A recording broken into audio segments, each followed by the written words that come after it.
As I promised you in my 25 days series, we are starting with human physiology. Human physiology में आज का topic होने वाला है बहुत धमाकेदार, जिसका नाम है डिसऑर्डर्स ऑफ ह्यूमन फिजियोलॉजी। अभी ह्यूमन फिजियोलॉजी में एक्चुअली है 6 चैप्टर्स, तो हर एक चैप्टर के डिसऑर्डर्स मैं ये वन शॉट वीडियो में आपके साथ डिस्कस करने वाली हूँ। ये वीडियो के 2 पार्ट्स होने वाले हैं, पार्ट 1 एंड पार्ट 2। तो ये वही टॉपिक है जहाँ से एग्जाम में कई बार क्वेश्चंस पूछे जा चुके हैं, इंक्लूडिंग PYQs। तो ये वीडियो आपके लिए बहुत ही ज़्यादा यूजफुल रहने वाला है।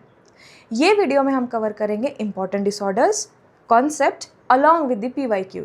तो अगर आप एग्जाम क्रैक करना चाहते हो तो ये वीडियो आपके लिए मस्ट वॉच है। और हाँ, ये वीडियो के पार्ट 2 के एंड में आपके लिए बहुत धमाकेदार एक सरप्राइज वेट कर रहा है। So make sure you watch till the end. Let's get started. Okay, let's start with disorders of human physiology. अभी इसके 2 पार्ट्स होने वाले हैं, part 1 and part 2।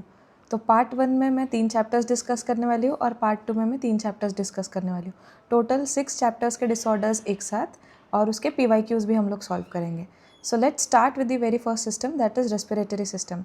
Now respiratory system is breathing and exchange of gases वाला सिस्टम। इसके सारे disorders हम लोग देखेंगे along with the PYQs। Now let's start. सबसे पहला है अस्थमा। नाउ अस्थमा जो होता है, it is inflammation of the bronchi and bronchioles. Now what are bronchi and bronchioles? तो अगर आप डायग्राम में देखोगे तो ये ट्रैकिया एक पैसेज है जहाँ से एयर जा रहा है, ऑक्सीजन जा रहा है। यहाँ से डिवीजन आप देखोगे, ब्रोंकाई बोलते हैं इसका, secondary division, tertiary division and finally bronchioles. Now bronchi and bronchioles you can imagine like it's like a tube like structure. अब ये ट्यूब लाइक स्ट्रक्चर एयर या ऑक्सीजन लेकर जाते हैं कहाँ तक? एल्वियोलाई तक। एल्वियोलाई एक ऐसे सैक जैसे स्ट्रक्चर होते हैं, बैग जैसे स्ट्रक्चर होते हैं, और यहाँ से वो जाता है ब्लड में। तो ये जो ब्रोंकाई है और ब्रोंक्यूल्स है, ये ट्यूब लाइक स्ट्रक्चर्स है। अभी उसमें बोला है कि इन्फ्लेमेशन हो रहा है ब्रोंका एंड ब्रोंक्यूल्स को। Now what do you mean by inflammation? So it has 4 side effects. That means bronchi में ये जो इन्फ्लेमेशन है, इसमें होगा redness, swelling, heat and pain. Now कोई भी टिश्यू में अगर इन्फ्लेमेशन है, कोई भी टिश्यू को या ऑर्गन को, तो वो ऑर्गन रेड हो जाएगा, वो पर्टिकुलर ऑर्गन से हीट आने लगेगी, वहाँ पे स्वेलिंग हो जाएगा और वहाँ पे पेन कॉज होगा। तो अभी मान लीजिए ये ब्रोंका है जहाँ से ट्यूबलाइक स्ट्रक्चर से एयर पास हो रही है। अब ये ब्रोंकाई जो ट्यूबलाइक स्ट्रक्चर है या ब्रोंकियल जो ट्यूबलाइक स्ट्रक्चर है, इसमें जब इन्फ्लेमेशन हो जाएगा तो इसका जो डायामीटर होता है ये बहुत कम हो जाता है। डायामीटर कम होने की वजह से क्या होगा? आपको ब्रेथलेसनेस होता है, ठीक है।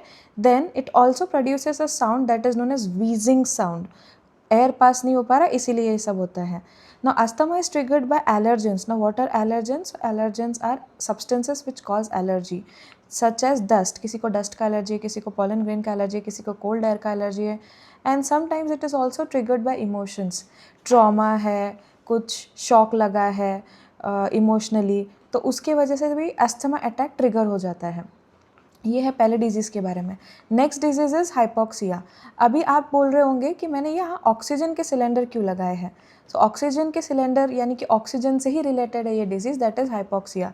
हाइपो का मतलब होता है लो एंड ऑक्सिया का मतलब होता है ऑक्सीजन, यानी कि low oxygen. It is oxygen shortage to tissue, deficiency of oxygen हो रहा है टिश्यूज़ को। 4 टाइप की हाइपोक्सिया होती है। Anaemic hypoxia, it is related to RBCs। RBC के अंदर होता है haemoglobin which binds to oxygen and transport to each and every cell of our body. Ischaemic hypoxia, यहाँ पेन होता है along with the low oxygen levels. Hypoxic hypoxia क्या है ना? Hypoxic hypoxia is a disorder जिसमें a person is going to high altitude. अगर high altitude पे जा रहा है तो partial pressure of oxygen reduce हो जाता है, लोअर हो जाता है, जिसके वजह से बॉडी में प्रॉपरली ऑक्सीजन ट्रांसपोर्ट नहीं होता। That is hypoxic hypoxia. And fourth one is histotoxic hypoxia. Histotoxic is related to tissue, histology, तो टिश्यू को प्रॉपरली ऑक्सीजन नहीं पहुँच पा रहा है। Now third disease is emphysema. ये एक ऐसा डिसऑर्डर है जिसके ऊपर कई बार PYQ, इट्स अ PYQ। तो ये एक ऐसा डिसऑर्डर है जिसके ऊपर कई बार क्वेश्चंस आ चुके हैं एग्जाम में, तो ये डिसऑर्डर को बिल्कुल भी स्किप मत करना। Now the major cause is cigarette smoking. Major cause जो होता है एम्फिसीमा का, दैट इज सिगरेट स्मोकिंग। अभी होता क्या एम्फिसीमा में कि ये जो है एल्वेओलाई जो है, इट्स अ बैग लाइक और सैक लाइक स्ट्रक्चर। तो इसका जो सरफेस एरिया है ना बड़ा है। अब ये जो बैग लाइक स्ट्रक्चर जो होता है, तो इसमें it is surrounded by blood vessels. अब ये जो ब्लड वेसल से सराउंड है, तो यहाँ पे हो क्या रहा है, ये बैग जैसे स्ट्रक्चर में ऑक्सीजन जाएगा, ऑक्सीजन ब्लड में ट्रांसपोर्ट होगा और ब्लड से पूरे सेल्स को ट्रांसपोर्ट होने वाला है। अभी एम्फीसीमा में क्या होता है, सिगरेट स्मोकिंग की वजह से ये जो बैग लाइक स्ट्रक्चर यानी कि जो सरफेस एरिया है ये रिड्यूस हो जाता है। अगर जितना कम सरफेस एरिया उतना less diffusion of oxygen in the blood, उतना ही टिश्यूज़ को कम ऑक्सीजन पहुंचेगा। It's a chronic lung disorder. Chronic मतलब जो 3 वीक्स या 3 हफ्तों से ज़्यादा रहता है। Alveolar damage with loss of elastic recoil. Alveoli का जो प्रॉपर्टी होता है डिस्टेंशन, वो लूज हो जाता है, leading to enlarge air spaces, air trapping and barrel chest appearance. तो ये आपको इसके सिम्टम्स याद रखने हैं। नेक्स्ट डिजीज़ जो है that is respiratory distress syndrome. इसको कई बार RDS भी बोलते हैं। Now it mostly occurs in pre mature और अर्ली बेबीज़। जो प्री मैच्योर यानी कि 7 मंथ में बॉर्न हो जाता है या अर्ली बेबीज़, उनमें ये डिसऑर्डर होता है। होता क्या है, it is due to lack of lung surfactant. ना एग्जैक्टली लंग सर्फेक्टेंट होता क्या है ना, imagine this is an alveoli. तो एल्वियोलाई के अंदर आपको पता है स्क्वामस एपिथेलियम होता है, सेल्स होती है यहाँ पे। तो यहाँ पे 2 टाइप की सेल्स मिलती है, एक है टाइप 1 सेल और दूसरी है type 2 cells. Now type 2 cells क्या करते हैं, जब टाइप 2 सेल्स एल्वियोलाई में प्रेजेंट होते हैं तो ये एक चीज़ रिलीज करती है that is known as lung surfactant. अब ये लंग सर्फेक्टेंट क्या करता है, एल्वियोलाई के अंदर एयर प्रेशर होने की वजह से वो कोलैप्स हो सकते हैं। तो लंग सर्फेक्टेंट अगर है तो एल्वियोलाई कोलैप्स नहीं होंगे एयर प्रेशर की वजह से। तो ये type 2 cell lung surfactant release करके एल्वियोलाई को कोलैप्स होने नहीं देता है। बट रेस्पिरेटरी डिस्ट्रेस सिंड्रोम में क्या हो रहा है, लैक ऑफ लंग सर्फेक्टेंट, यानी कि type 2 cell doesn't release this lung surfactant. Surfactant का एक्चुअल मतलब होता है सरफेस टेंशन। तो ये डिक्रीज करता है सरफेस टेंशन को, जिसकी वजह से एल्वियोलाई कोलैप्स नहीं होते। तो अभी यहाँ पे ये RDS में होता क्या है, अर्ली बेबीज़ में टाइप 2 सेल्स रिलीज़ नहीं करे लंग सर्फेक्टेंट, जिसकी वजह से एल्वियोलाई कोलैप्स हो रहा है। एल्वियोलाई कोलैप्स हो रहा है इसका मतलब उनको ब्रीथ करते नहीं आता, तो which can even lead to death. Lung surfactant का सबसे अच्छा एग्जाम्पल है lecithin. Now remember this point, this is really really important. Lecithin क्या है, सो बायोमोलिक्यूल्स में ये वर्ड आया हुआ है। बायोमोलिक्यूल्स में भी ये क्वेश्चन आ सकता है आपको, डिसऑर्डर ऑफ रेस्पिरेटरी सिस्टम से भी क्वेश्चन आ सकता है, इट्स अ कॉमन क्वेश्चन। ना lecithin is a type of lipid, a type of biomolecule. तो लेसिथिन ये लिपिड है और इसका जो केमिकल नेम है दैट इज डायपाल्मिटॉइल फॉस्फेटिडिल कोलिन। कई बार लेसिथिन के ऊपर क्वेश्चन पूछा गया है, कई बार डायपाल्मिटॉइल फॉस्फेटिडिल कोलिन के ऊपर क्वेश्चन पूछा गया है। So remember it's a lipid. Now next is occupational respiratory disorders, जिसको हम लोग कई बार ORD भी बोलते हैं।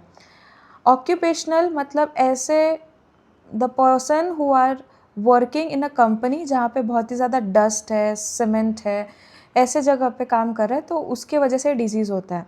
It is caused by prolong inhalation of dust particles. Prolong मतलब बहुत महीनों तक, सालों तक।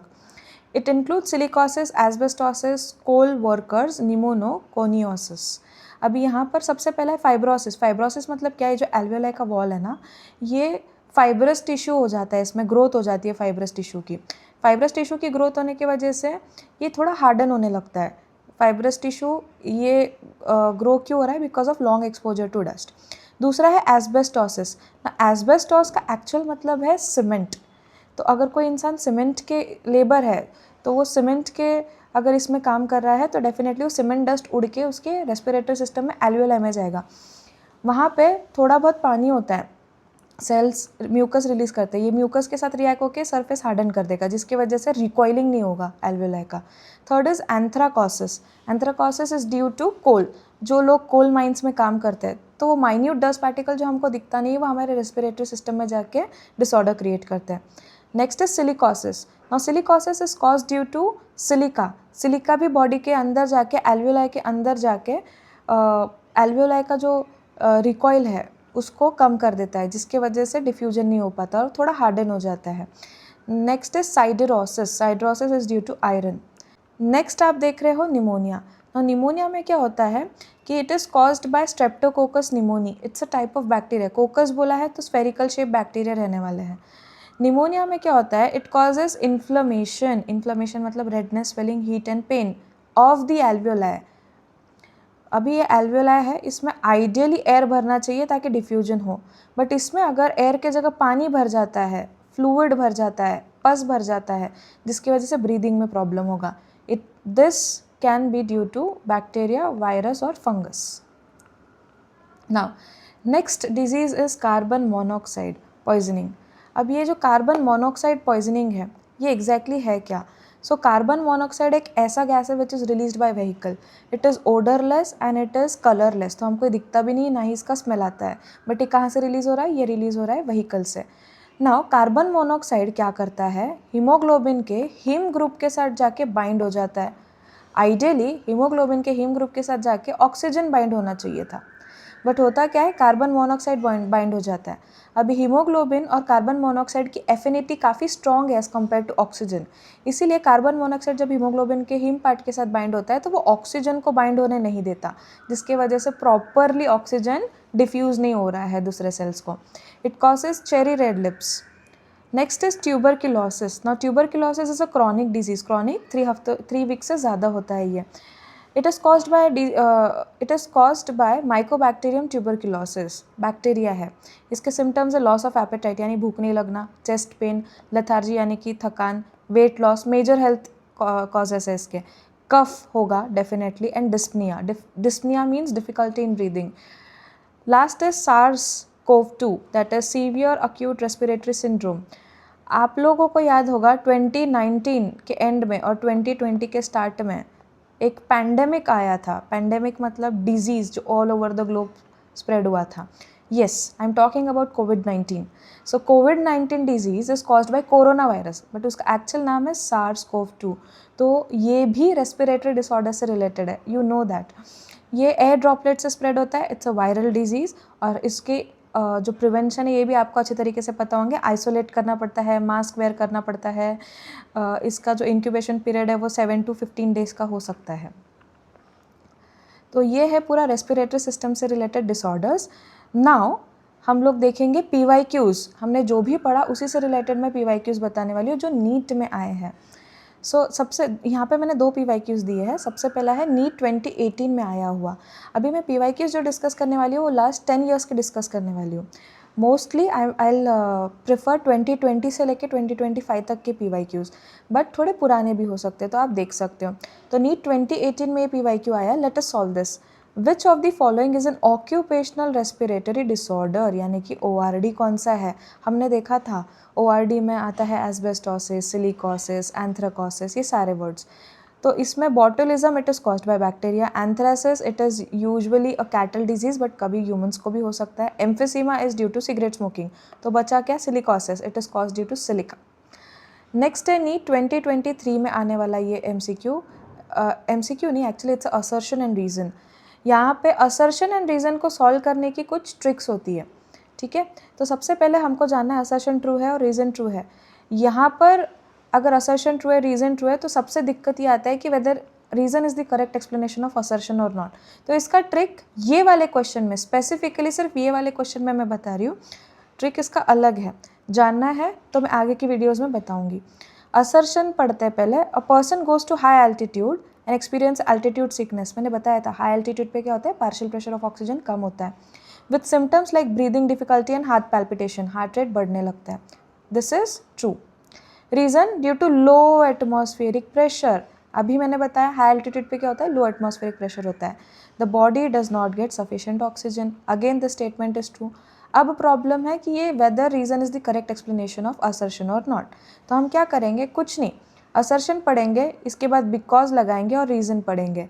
अभी होता क्या है, यहाँ पे ये वाले क्वेश्चन में बिकॉज लगाने की भी ज़रूरत नहीं है। आप डायरेक्टली असर्शन पढ़ो और रीज़न पढ़ो। क्यों? क्योंकि रीज़न के स्टार्टिंग वर्ड पे ड्यू लगा है, due to. Let us see. A person goes to high altitude and experiences altitude sickness with symptoms like breathing difficulty and heart palpitation. Due to low atmospheric pressure at high altitude, the body does not get sufficient oxygen. अगर ये sentence का meaning बन रहा है due to या because लगा के, then definitely reason is the correct explanation of assertion. अब यहाँ पे ख़त्म होता है हमारा रेस्पिरेटरी सिस्टम वाले डिसऑर्डर्स, यानी कि breathing and exchange of gases वाले डिसऑर्डर्स। नेक्स्ट हम जो देखने वाला है that is body fluids and circulation. इसमें एक्चुअली बहुत सारे डिसऑर्डर्स है और इससे भी क्वेश्चंस आ चुके हैं। So let us start with the first, that is first one is hypertension. अभी हाइपर का मतलब होता है ज़्यादा, tension is related to blood pressure. High blood pressure को हाइपरटेंशन बोलते हैं। Now most common affecting heart and blood. Hypertension में क्या होता है, हाई ब्लड प्रेशर में क्या होता है, हार्ट को भी इफेक्ट हो रहा है, ब्लड वेसल्स को भी इफेक्ट होता है। नॉर्मल ब्लड प्रेशर जो है that is 120/80 mm of Hg। Normal adult human being में ब्लड प्रेशर होता है 120/80। 120 mm of Hg is known as systolic blood pressure, 80 mm of Hg is known as diastolic blood pressure. अभी 120 systolic मतलब क्या, contraction. Contraction means क्या, जब heart contract हो रहा है तो बहुत तेज़ी से ब्लड फ्लो होता है एओर्टा में और एओर्टा से जाता है आर्टरीज़ में। तो आर्टरीज़ में वो टाइम का जो ब्लड प्रेशर रहेगा that will be systolic. Now when the heart relaxes, जब हार्ट रिलैक्स हो रहा है तब भी एओर्टा के ज़रिए आर्टरी में ब्लड प्रेशर बना है, तो वही प्रेशर को बोलते हैं डायस्टोलिक ब्लड प्रेशर, यानी कि रिलैक्सेशन के टाइम का। ओके तो मान लीजिए अगर कोई भी पेशेंट में 120/80 mm ऑफ Hg के अलावा बढ़ जाता है pressure, that is 140/90 mm of Hg अगर हो जाएगा, तो इसका मतलब the person can have high blood pressure. तो उसको 2 से 3 बार रेगुलेट करते हैं, देखते हैं, ऑब्जर्व करते हैं और उसी के बाद फिर बोलते हैं कि the person has high blood pressure problem. Now it is cause due to consumption of oily food.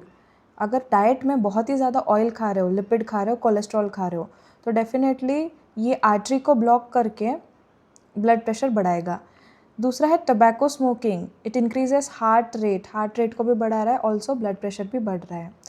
It can harm heart को तो वो हार्म करेगा ही, because high blood pressure will lead to high cardiac output और muscles का भी ज़्यादा function होता है, इसीलिए हार्ट को प्रॉब्लम क्रिएट होगा। ब्रेन, क्योंकि ब्रेन को कंटिन्यूसली ऑक्सीजन चाहिए जो कि ब्लड के ज़रिए मिल रहा है, पर अगर ब्लड प्रेशर बढ़ा है तो वो तेज़ी से ब्लड जा रहा है जिसकी वजह से डिफ्यूजन नहीं हो पाता। किडनीज़ पे भी इफ़ेक्ट होता है, आइज़ पे भी इफ़ेक्ट होता है। Next disease is coronary artery disease या CAD बोल सकते हो, और इसी का नाम है atherosclerosis. Now atherosclerosis and arteriosclerosis, ये 2 डिजीज़ेस डिफरेंट है, तो इसमें आप कंफ्यूज मत होना। मैं अच्छे से एक्सप्लेन करती हूँ कोरोनरी आर्टरी डिजीज़ क्या है। सबसे पहले तो जान लो what is coronary artery. So coronary artery is the artery which supplies oxygenated blood to the heart itself, क्योंकि हार्ट को भी फंक्शन करना है तो उसको ऑक्सीजन चाहिए, तो उसको ब्लड सप्लाई करने का काम करती है कोरोनरी आर्टरी। इसके अंदर अगर आप इमेज में ध्यान से देखोगे तो ये जो आर्टरी का जो वॉल है इसके अंदर, यानी कि ये जो लूमेन है, एम्प्टी कैविटी जहाँ से ब्लड पास हो रहा है, इसके वॉल पे कुछ तो डिपॉजिट हो रहा है। अब ये डिपॉजिट क्या होता है, इट इज़ कोलेस्ट्रॉल और लिपिड। अभी लिपिड डिपॉजिट होने की वजह से इसका जो डायामीटर है वो रिड्यूस हो चुका है। यहाँ पे डायामीटर बढ़ा हुआ है, यहाँ पे डायामीटर बढ़ा हुआ है, बट यहाँ पे डायामीटर रिड्यूस है। तो डायामीटर जब रिड्यूस हो जाएगा तो ब्लड प्रेशर बढ़ने वाला है। तो आर्थेरोस्क्लेरोसिस की वजह से ब्लड प्रेशर बढ़ता है। इट कॉजेज एथीरोमैटस और एथीरोस्क्लेरोटिक प्लाक मतलब डिपॉजिशन, स्क्लेरोटिक मतलब थोड़ा हार्डन भी कर सकता है। So if plaque occurs in coronary artery, अगर ऐसा प्लाक कोरोनरी आर्टरी में है, it can lead to heart attack और स्ट्रोक। नेक्स्ट डिजीज़ है arteriosclerosis. Now what is the difference between athero and arteriosclerosis. यहाँ पर एथीरोस्क्लेरोसिस में कोरोनरी आर्टरी या कोई भी आर्टरी में डिपोजिशन हो रहा है लिपिड का। आर्टेरियोस्क्लेरोसिस में क्या होता है, जो वॉल है आर्टरी का वो हार्ड हो जाता है, जिसकी वजह से वो प्रॉपरली कॉन्ट्रैक्ट एंड रिलैक्स नहीं कर पा रहा। बट ये हार्डन क्यों हो रहा है, it is due to deposition of certain different materials including cholesterol. Hardening and thickening of arteries due to deposition of calcium salts जो हार्डन करेंगे, और कोलेस्ट्रॉल भी। Artery loses property of distension, मतलब जो कॉन्ट्रैक्शन एंड रिलैक्सेशन की property है वो थोड़ा सा लूज़ हो जाता है, जिसकी वजह से प्रॉपरली वो ब्लड प्रेशर मेंटेन भी नहीं है, ब्लड प्रेशर भी बढ़ता है इसकी वजह से। इट मे रप्चर, इस चीज़ के हार्डन होने की वजह से वो रप्चर होगा। अगर मान लो यहाँ पे रप्चर हो रहा है तो यहाँ पे रप्चर होने की वजह से इंटरनल ब्लीडिंग हो जाएगा और वहाँ पे क्लॉट फॉर्म हो जाएगा। अब मान लो कि ये आर्टरी में ऐसा क्लॉट फॉर्म हो गया तो ब्लड आगे नहीं जा पाएगा। बट अगर यही चीज़ कोरोनरी आर्टरी में हो रही है तो definitely it lead to heart attack और even death. Okay, next disease is angina pectoris. ना एंजिना पेक्टोरिस में क्या होता है, it's a acute chest pen.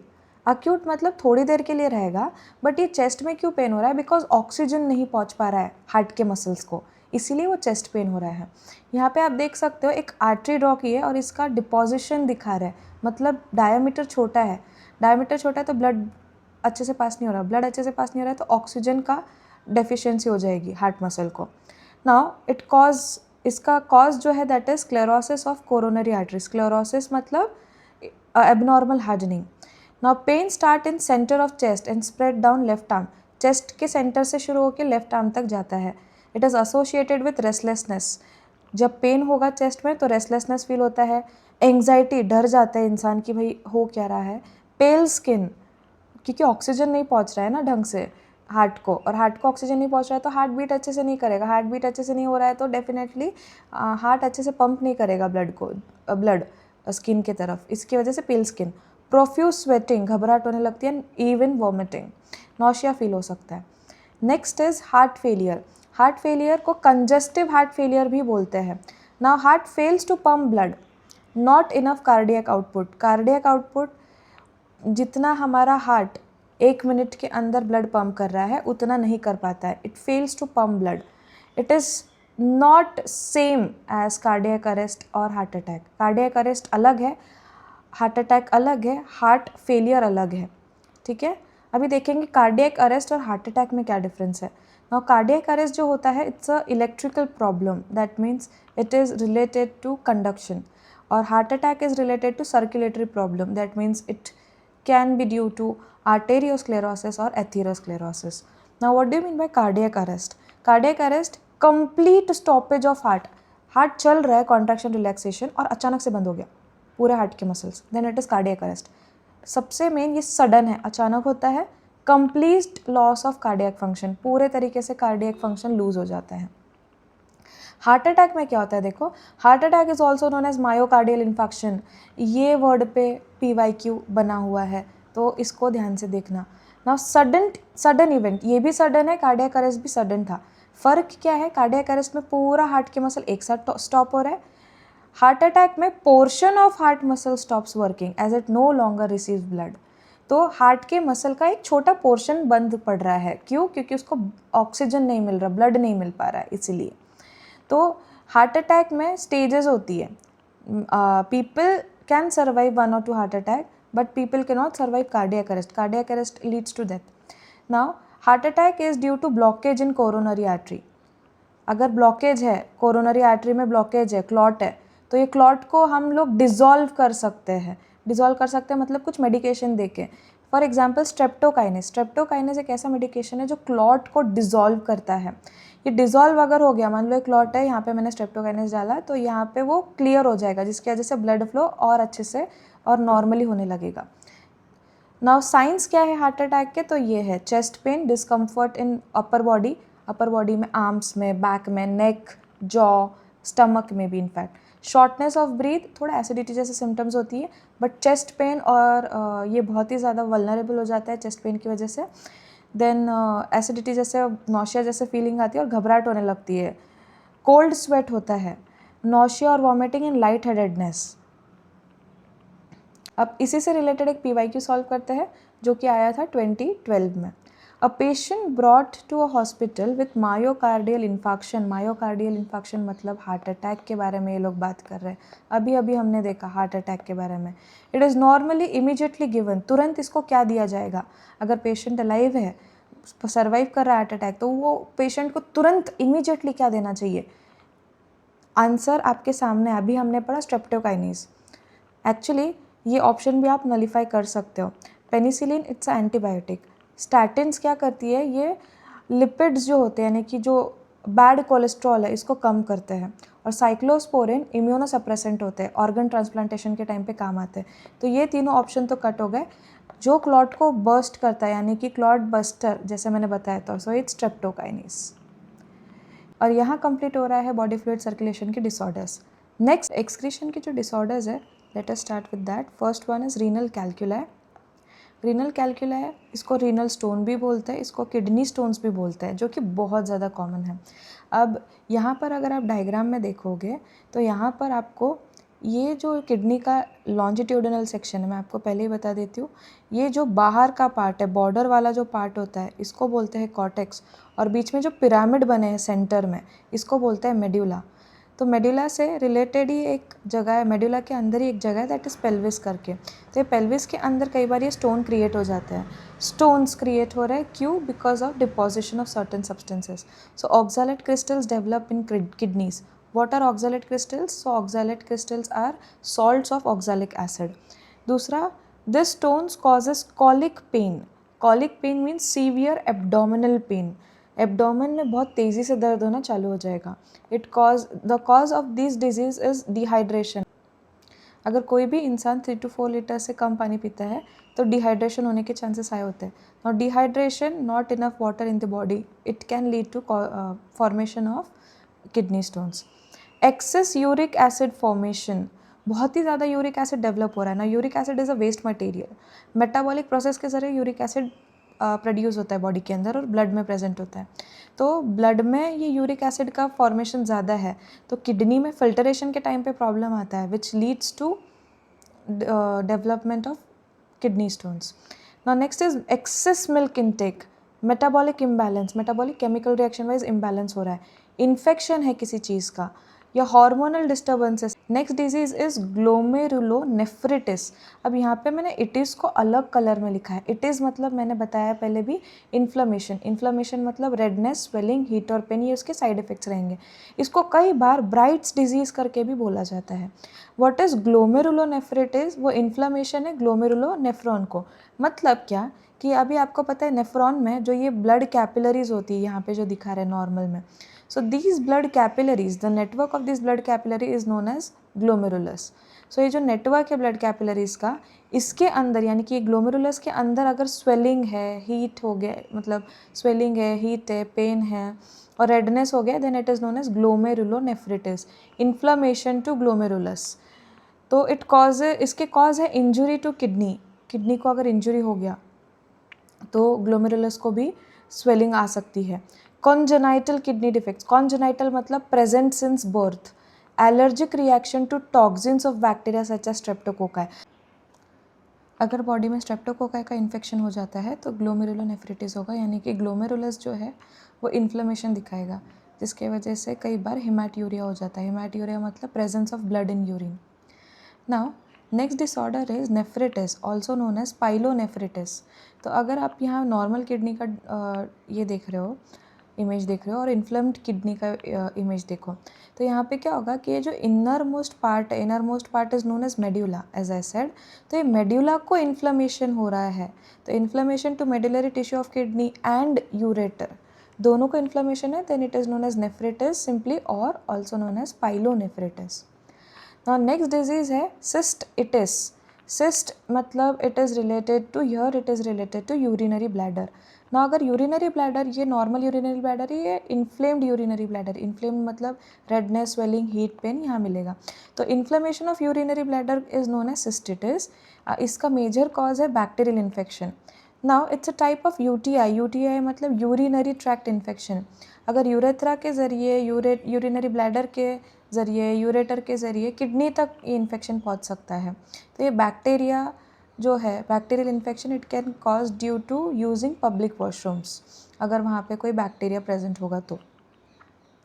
Now next disease is simply, ये 4 वर्ड्स आप बहुत ईजीली याद रख सकते हो कि यूरिन के अंदर कुछ सब्सटेंसेस मिल रहे हैं तो वो कंडीशन को क्या बोलते हैं. For example हिमैट्यूरिया.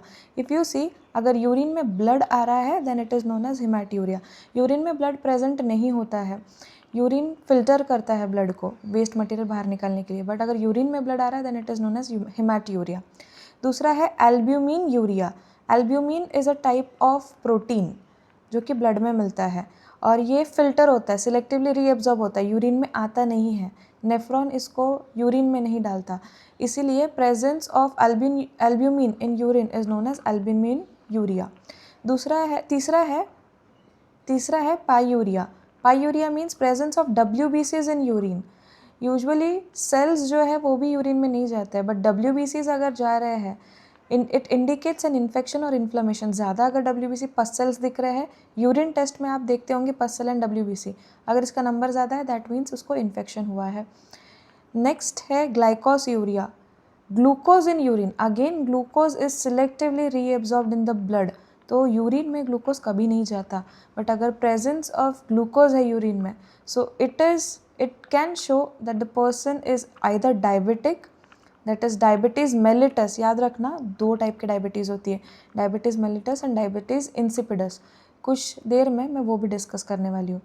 ना डायबिटीज़ मेलिटस और डायबिटीज़ इंसिपिडस ये डिफरेंट कैसे है, तो mellitus is related to sugar, insulin से related. Diabetes insipidus is related to ADH hormone, that is anti diuretic hormone. It is not in concern with sugar. ना glycose मतलब presence of glucose in urine. Diabetes patient के urine में अक्सर glucose मिलता है. Next disease is uremia. Now what do you mean by uremia? तो high concentration of nitrogenous waste in blood. Nitrogenous मतलब ऐसे कंपाउंड्स जो जिसमें nitrogen as a main element है. For example urea, uric acid, creatinine. अब ये सारे waste material है जो कि यूरिन में जाने चाहिए. बट होता क्या है, ये जो वेस्ट मटेरियल है ये यूरिन में जाने चाहिए थे. कैसे? ब्लड को फिल्टर करके. बट अगर ब्लड प्रॉपरली फिल्टर नहीं हो रहा है, that means this nitrogenous waste material are retaining in the blood, which causes high concentration of this material in the blood, leading to uremia condition.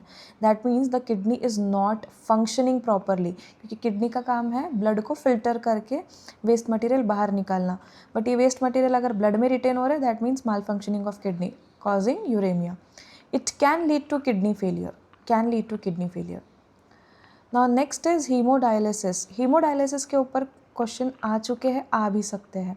Now hemodialysis is also known as artificial kidney. Why it is known as artificial kidney? When both kidney fails to function. जब दोनों भी kidney अच्छे से काम नहीं कर रहे, then haemodialysis करवाया जाता है. अभी डायलिसिस एक्चुअली 2 टाइप की होती है, peritoneal dialysis and hemodialysis. Hemo is related to blood का डायलिसिस. इसमें क्या कर रहा है, बॉडी के अंदर जो किडनी काम कर रही है ब्लड को फिल्टर करने का, अगर बॉडी में ब्लड फिल्टर नहीं हो रहा है अच्छे से और वेस्ट मटेरियल बाहर नहीं निकल रहा है क्योंकि किडनीज आर नॉट फंक्शनल, तो तब जाके करते हैं हीमोडायलिसिस. मतलब हम बॉडी का ब्लड मशीन में डालेंगे, वो मशीन हमको प्यूरिफाई करके फिर से हमारा वो इंजेक्ट करेंगे, वही प्यूरिफाइड ब्लड इंजेक्ट करेंगे बॉडी के अंदर. That is known as hemodialysis. Now कब होता है, जब एक किडनी फेल हुई तो a person can sustain on another kidney. But अगर दोनों भी किडनी फेल हो रहे हैं, then we have to do haemodialysis.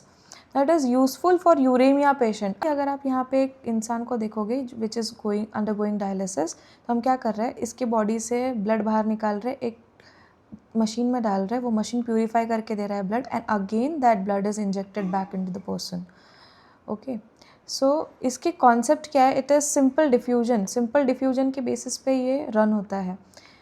अभी सिंपल डिफ्यूजन में क्या होता है, सी वेरी कॉमन थिंग, यहाँ से हम ब्लड निकाल रहे हैं, आर्टरी से हम ब्लड निकालते हैं, आर्टरी में होता है बहुत ही ज़्यादा वेस्ट मटेरियल, प्लाज्मा. आर्टरी से हम ब्लड निकाल रहे हैं, ब्लड में हो गए सारे सब्सटेंसेस, सॉल्यूट, सॉल्वेंट सब रहेंगे, उसमें वेस्ट मटेरियल भी रहेगा, इंपॉर्टेंट सामान भी रहने वाला है. अभी ये ब्लड में वेस्ट मटेरियल है, तो ये ब्लड जाता है ट्यूब लाइक स्ट्रक्चर से. अब ये tube like structure is composed of cellophane tube. Cellophane tube is selectively permeable membrane. Selectively permeable, along with solvent it will select only certain materials to diffuse in or outside. Now ये tube में से वो blood जा रहा है जिसमें waste material है. ये ट्यूब के बाहर एक बॉक्स है जिसमें हम लोग कंटिन्यूसली फ्रेश डायलिजिंग सोल्यूशन पोर कर रहे हैं. अभी फ्रेश डायलिजिंग सोल्यूशन क्या होता है, फ्रेश डायलिजिंग सोल्यूशन और ब्लड का जो प्लाज्मा है इसका जो कंपोनेंट्स होते हैं वो सिमिलर होते हैं. सिमिलर मतलब ऑलमोस्ट सेम है. डायलिजिंग फ्लूइड और ब्लड प्लाज्मा का कंपोनेंट्स ऑलमोस्ट सिमिलर है. सिर्फ फ़र्क इतना है कि ब्लड में वेस्ट मटेरियल है, डायलिजिंग फ्लूइड में वेस्ट मटेरियल नहीं रहेंगे. तो क्या होगा, जैसे ही मान लो अभी यहाँ पे मैं ड्रॉ कर रही हूँ, ये ट्यूब लाइक स्ट्रक्चर है जिसमें हमारा आर्टरी का ब्लड जा रहा है और यहाँ पे कुछ सोल्यूशन है, डायलिजिंग सोल्यूशन है. ब्लड के अंदर जितना भी वेस्ट मटेरियल है, ठीक है, ये अभी यहाँ पे ब्लड में वेस्ट मटेरियल का हायर कॉन्सेंट्रेशन है और डायलिजिंग फ्लूइड में वेस्ट मटेरियल नहीं है. क्या होगा, डिफ्यूजन होगा. The molecule will move from higher concentration to lower concentration. इसका मतलब जो भी वेस्ट मटेरियल है ये ट्यूब लाइक स्ट्रक्चर में, वहाँ से वो मटेरियल निकल के जाएगा डायलिजिंग फ्लूइड में. अब ये डायलिजिंग फ्लूइड फिर कलेक्ट होता है और जो भी ब्लड रहेगा इसके अंदर वो प्यूरिफाई होगा. Purified blood again it is send back in the body via vein. Okay, also use dialysing fluid यहाँ कलेक्ट किया जाता है और कंटिन्यूसली फ्रेश सप्लाई दिया जाता है मशीन को. ना इसके ड्रॉबैक्स है. क्या ड्रॉबैक्स है, इसमें ऑस्मो रेगुलेशन नहीं होता. Osmo regulation means maintenance of salt and water balance in the body. इसमें सिलेक्टिव रीअब्जॉर्प्शन नहीं होता है, बहुत बड़ा ड्रॉबैक है ये, जो कि selective reabsorption is a event taking place during urine formation. No hormones released, जो भी किडनी हॉर्मोन्स रिलीज़ कर रही है, सिंस किडनी तो फंक्शनल है नहीं, तो हम एक मशीन के ज़रिए हमारा ब्लड प्यूरिफाई करवा रहे हैं, बट किडनी हॉर्मोन्स भी रिलीज़ करती है. फॉर एग्जांपल इरेथ्रोपोइटेनिक हार्मोन है जो रिलीज़ करता है किडनी, उससे आरबीसीज बनते हैं, बट ये hormone is not again released in haemodialysis condition. Last is kidney transplantation. When nothing works, ये चीज़ काम आता है, दैट इज़ किडनी ट्रांसप्लांटेशन. इसमें क्या करता है कि अगर दोनों किडनी फेल हो रही है फंक्शन करने को, तो either will go to hemodialysis, either will go with this option that is hemodialysis. अगर हीमोडायलिसिस भी नहीं करवा रहा है, पेशेंट की एज भी बहुत ज़्यादा है, तो ठीक है, बट अगर पेशेंट की एज कम है और हीमोडायलिसिस नहीं करवाना है, तो किडनी ट्रांसप्लांटेशन कर सकते हैं, मतलब ऑर्गन ट्रांसप्लांट कर सकते हैं. उसके लिए लगेंगे डोनर और recipient. Donor the person who donates the kidney, recipient the person who receives the kidney. Donor की दोनों किडनी अगर हेल्दी होगी, एक किडनी अगर रेसिपिएंट को डोनेट करेगा तो भी डोनर अलाइव रह सकता है. Recipient can survive on 1 kidney as well. Now donor से रेसिपिएंट में जो किडनी ट्रांसप्लांट होने वाला है, उसके लिए कुछ टेस्ट परफॉर्म किए जाते हैं. For example blood test is mandatory. Transplantation में हम लोग ब्लड टेस्ट करते हैं, देन एंटीजन टेस्ट करते हैं. अगर मैच हो रहा है तो ही ट्रांसप्लांट होता है, otherwise the organ is rejected by the recipient's body. तो एक तो क्लोज रिलेटिव या फिर जेनेटिकली रिलेटेड पर्सन ही डोनेट कर सकता है किडनी. अगर नहीं तो हम लोग को बहुत सारे एंटीजन टेस्ट करवाने पड़ते हैं, तब जाके किडनी ट्रांसप्लांटेशन होता है. किडनी ट्रांसप्लांटेशन में हम लोग साइक्लोस्पोरिन मेडिकेशन भी देते हैं, विच एक्ट एज इम्यूनोसप्रेसेंट. हमने कुछ देर पहले ही डिस्कस किया था इसके बारे में. Now let us see on to the MCQ, that is PYQ. देखो ये क्वेश्चन जो है दैट इज़ नीट 2022 में आया हुआ है, recent. Now hematuria refers to, hemat मतलब presence of blood in urine. जो ऑप्शन आपको दिखेगा that is blood in urine, so that option will be correct. Now NEET 2023 में आया हुआ MCQ जो है, which disorder is related to deficiency of antidiuretic hormone. Now this concept can come in 2 chapters. Excretion में भी include कर सकते हो उसको, और इसको इंक्लूड कर सकते हो आप केमिकल कोऑर्डिनेशन चैप्टर में. तो ये दोनों चैप्टर में आ सकता है. तो एंटी डायरेटिक हार्मोन के बारे में हम पढ़ेंगे नेक्स्ट पार्ट में, क्योंकि केमिकल कोऑर्डिनेशन ये चैप्टर के डिसऑर्डर में डिस्कस करने वाली हूँ नेक्स्ट पार्ट में. बट अभी जान लो, anti diuretic hormone is also known as vasopressin. ये हार्मोन है, it is also known as vasopressin. Vaso मतलब ब्लड वेसल, प्रेसिन मतलब constriction. Constriction of blood vessel leads to high blood pressure. Okay, अभी उन्होंने पूछा है कि ऐसा कौन सा डिसऑर्डर है जिसकी जो deficiency of anti diuretic hormone की वजह से होता है. तो इसका आंसर मैं बता दूँ, इसका आंसर है diabetes insipidus. As I said, diabetes 2 type के होते हैं. Diabetes mellitus is related to sugar. Diabetes insipidus is not related to sugar, but it is related to kidney function and ADH hormone. Okay, now next part में हम लोग देखने वाले हैं दूसरा डिसऑर्डर, दूसरे चैप्टर का disorder, that is locomotion and movement. बाकी के 3 चैप्टर्स के इंपॉर्टेंट डिसऑर्डर्स पार्ट 2 में हैं, तो बिल्कुल मिस मत करना. वीडियो अच्छा लगा, यूजफुल लगा, शेयर करो अपने नीट गैंग के साथ.